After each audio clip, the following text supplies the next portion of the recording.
Every weekend, everyone at CI will be emailing our newsletter. If for some reason you're not getting that home, just make sure to let Ms. B or one of the teachers know so that we can make sure that you're on the list. But in that newsletter, besides any weekly updates or new events that we'll be hosting, at the very bottom, there's some reoccurring events. And one of them under our online resources is the Zoom schedule link and the ThinkWave link. So right in your email, if you click that Zoom schedule from the newsletter, you'll pop up for all 3 groups and our minimum day a link to each teacher's classroom. So essentially, if you look at the bottom of the screen, you'll see it goes Friday minimum day, C group, I group, A group, life coaching appointment. So if you had a student who was in I group, you'll just select that tab. Then their schedule, single day, Monday, Tuesday through Friday, hour by hour, is posted with links that they can click directly from the sheet to join their teacher's meeting. The Friday minimum days where we get out early for parent-teacher conferences has that schedule posted as well for each group, C, I, and A. And then Miss Thera will have her life coaching appointments posted as well so that you know when your life coaching is scheduled to happen each week. And what we recommend doing is bookmarking this tab so that it's right up on your browser and you know exactly how to access it. So all you have to do is go up to the top of your window, and I'll share my whole screen so that you can see what I'm doing. Right up here where it says bookmarks, just select bookmark this tab, and you can select which folder you want it to be in. You can move it around. You can have it right on your bookmark bar. So I'm going to place it on my bookmark bar and just change it to schedule quarter to Zoom, hit save, and now it appears right there. So I can click that, and I'll stop sharing my whole screen for a moment. I can click that, then every day, really quickly, I don't have to sort back through my email or the newsletter, and it'll take me directly to the Zoom link.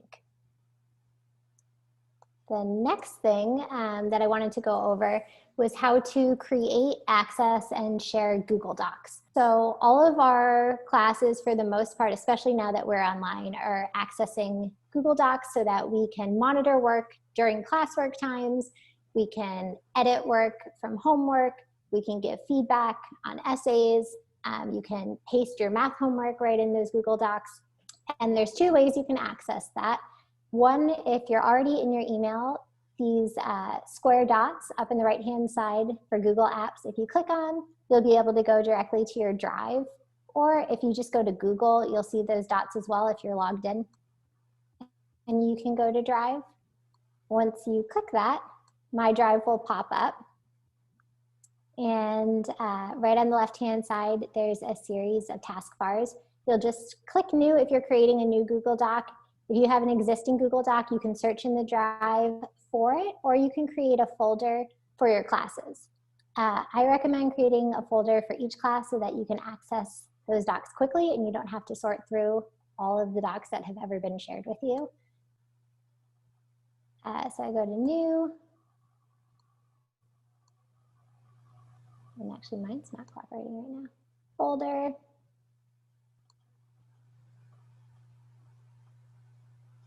And I might title it Math Class, Mrs. Hermes, and create. And now that appears right under my folders. And then if I click into that folder, I can now upload files, I can add documents. So if I want to create a new Google Doc, I just hit Google Doc. This might be, math notes from Friday or math homework.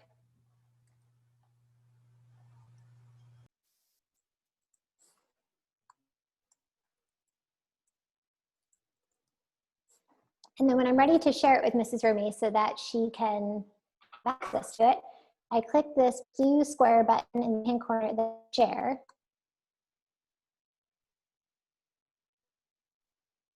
And I begin typing in her email address. If you have corresponded with one of the teachers before, you'll see I have a number popping up. Then it should be right there. So you'll see Danielle Romace. I might shoot her a message attached with it. You don't have to. Mrs. Romace, this is my math homework. And then you just hit send. And now it's shared with Mrs. Romace, it's shared with you, and it'll appear right in your class folder in your drive. You can also create slides or sheets, depending on what the project is, and you would share those in the exact same way. So besides sharing Google Docs for classwork or homework, there's a number of other ways to turn in assignments. You can always take a photo if you're writing your homework by hand or doing your classwork by hand. You can just take a picture of that assignment and either upload it into your Google Doc or just email it directly to the teacher it was assigned from. You can take audio recordings or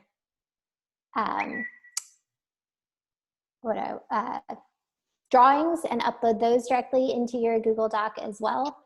And you can always just email a teacher to let them know, hey, I did this, I'm not sure how to import it into my doc. Here's all of my assignment, can you help me? And I think that covers Google Doc. And the only thing I would add to the turn-in is just for anybody who has my math class, and they can also take pictures of their work and text it directly to my school cell phone number. And so everybody has access to that number and they can send that directly to me. So that's kind of a very fast way to turn in math work for my class in particular. Did the teachers have any other things that they wanted to say about ways that they specifically turn things in sometimes for their classes? For my classes, for science, I have created a Google Doc, a folder for all my math students and all my science students. I have a Google Doc, a Google Drive folder for each of them, and I have shared them with the student and the parents. So if you do not have access to your students' science folder or math folder, if they're in my class, let me know, send me an email, and I'll be happy to reshare that with you. And everyone has Mrs. Romace for science. So your student definitely has a science folder, and then they either have, if they're in C group, then they have Mrs. Romace for math, and then we split up I and A group for math. So across all of our classes, our students have Google Docs for notes.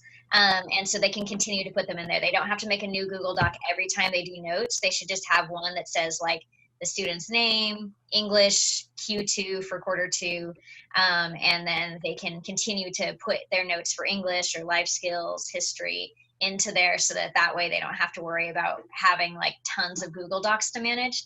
But like Mrs. Herman said, it's really helpful to have a folder for every class. So if you can help your student to kind of organize their Google Drive, that way when they do have a slide presentation or a project that's in a different Google Doc or Google Slides, they don't have to search their whole drive every time that they want to find it.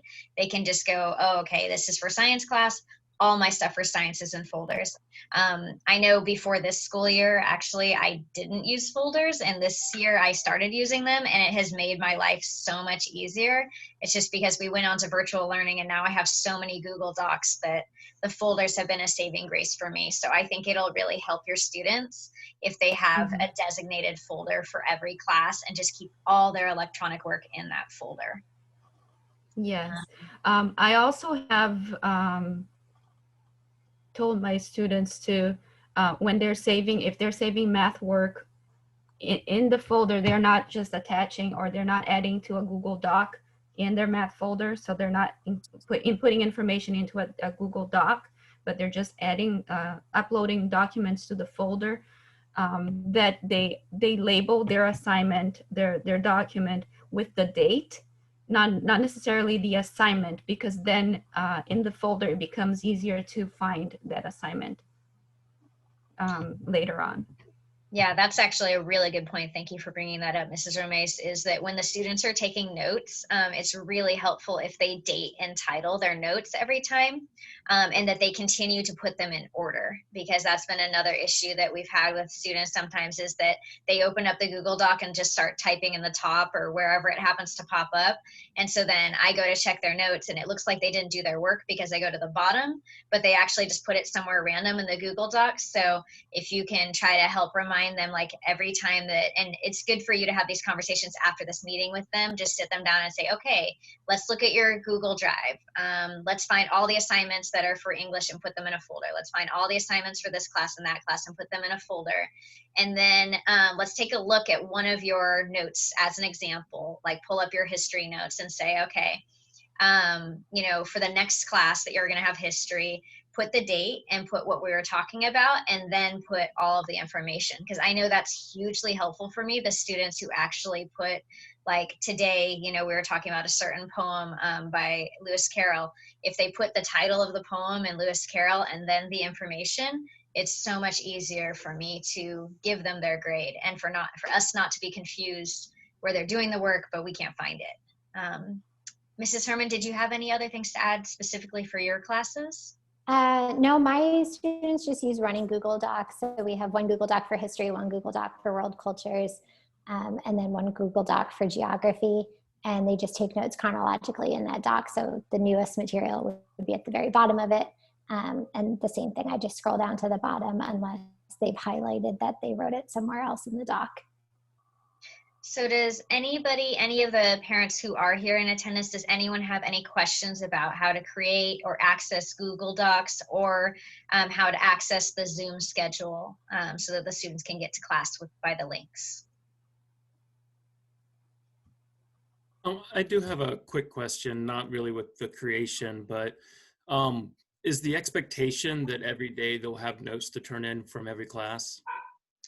Most of the time, yes. I don't usually have notes for math or for major and elective, that type of class, but for history, science, English, for those classes, I would assume that you would see notes pretty much every day that they attend the class. Okay. We do have accommodations for different students. So if you find your student is struggling to be able to get the notes copied from the whiteboards, we do always give them till the next day. So the whiteboards are always posted on ThinkWave, and Mrs. Romace is going to go over how to access ThinkWave. So if your student gets behind and say they're typing in class and they can't quite get it all done, we always post them on ThinkWave, and they have until the next day to turn in their notes. So they're not expected to get it all down at once, but there's some students who just really struggle with note taking. So if that's the case for any of the parents who are in the room right now, if that's a struggle for your student, let us know. And then we can figure out other ways, such as what Mrs. Herman mentioned, where we have some students who audio record their notes and then save all those audio recordings in a file. We have some students who print out the notes and highlight them and go over them with a parent and like summarize them. So there's a lot of different ways we can have students take notes if they're having difficulty being able to keep up with typing everything out each day. Okay. Okay, thank you. Yeah, and for science, I do share all of the slides with the students. They're always also shared on ThinkWave. So and if the student has trouble finding the slides on ThinkWave, then they can always ask for it, and I'll send an email with the slides attached to it. For my classes, what I'm doing right now, I originally was doing notes every time I had a new lesson presented. But right now what I'm doing is I'm presenting a lesson, and then I'm giving the notes as a homework assignment so that they know that that is something that they have to complete. So it's on ThinkWave as a homework assignment always. And I list mine as a classwork assignment, but similarly, I put the date for the following day. Whatever date you see on ThinkWave is the day that it's due. So that's why, like if I have, for instance, the notes that were given today, I put them in ThinkWave as dated tomorrow because that's when they're due. Do we have any other questions? That was a really good question, Josh. Oh yes, Mrs. Herman. I was just going to add, since Miss B mentioned that you can go back through with your student after the meeting tonight and kind of arrange their Google Docs and move everything in the drive. If you don't already have it set up, I showed you how to create a folder and how to create a new doc in that folder. But if you want to move something into a folder, you just find whatever the Google Doc might be. So I have this untitled document floating here. You just right click on it. And one of the options would be to move. You can also rename if you want to title all of their notes in chronological order with the dates. So you just, select move to, and then your menu will pop up, and then maybe you scroll down and you find your book and you move it there. And now it's in that folder. And so that's just how, if you're helping them organize already existing documents that are just kind of floating in their drive, like all of these are, you can move them into their folders. All right. Were there any other questions regarding Google Docs or the Zoom schedule?